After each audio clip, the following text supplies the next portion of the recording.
This is Paige Jackson. She's my grandmother and a 3-time survivor of breast cancer. Today we're going to go throughout her journey with breast cancer. Alright, Grandma, you ready? Yes, I am, babe. Alright, when were you first diagnosed with breast cancer? I was first diagnosed with breast cancer in 1993. Were you aware of any family history? No, there was no awareness of breast cancer in my family. Lung cancer, but not breast cancer. Okay. Now, how did you detect it? Was it through breast examinations or was it through like a mammogram screen? It was through self-examination. Okay. And like, how long has it been since your readmission? The first was about 19 years in remission. And what measures have you taken to like prevent the breast cancer from reoccurring, such as like exercising or your dieting?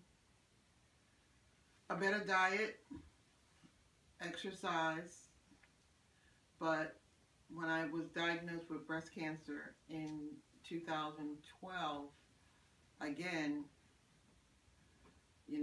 that took me for a scare, but we did radiation and everything looked good because it was in the milk ducts and it was non-invasive.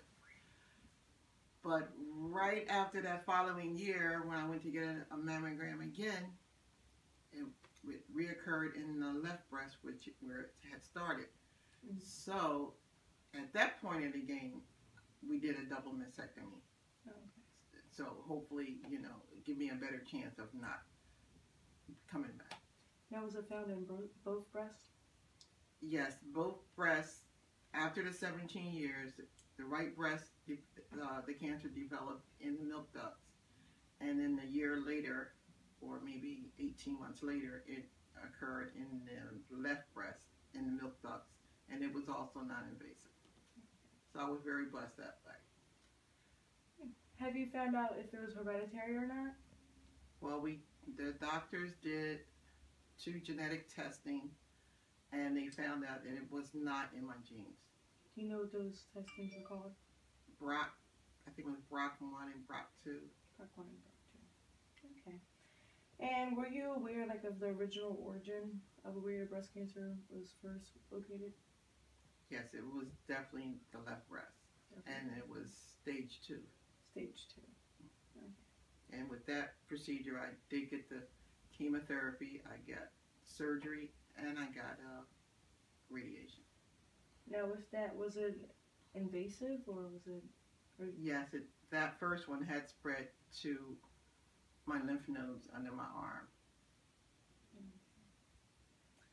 All right, and during that time of your life, what kept you going? What made you want to keep fighting? At first, you kind of, get fear in you, and you think, like there's no hope. But through prayer and strong family background, not background, but strong family members who kept encouraging me, and a very, very good friend who used to come over every day. And her name was Delia, but everybody called her Mama Dia. And she would come over every day and sing that song by Amy Grant, "I'll Stand in the Gap for You." And that really, really kept me going. And how do you help others with their battle with breast cancer?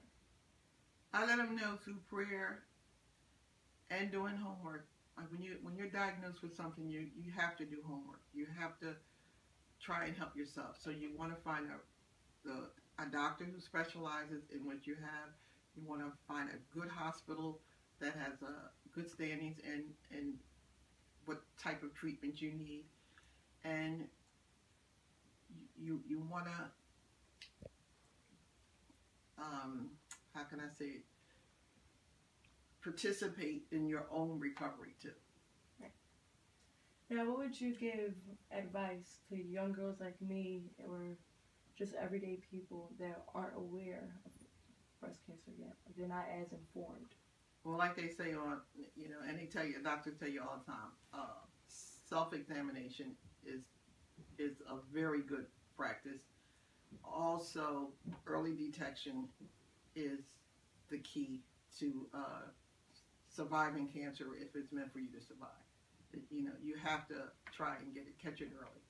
And you know, your body talks to you. You know, it lets you know something's not right. You know, and one thing I remember about breast cancer was I felt very, very tired.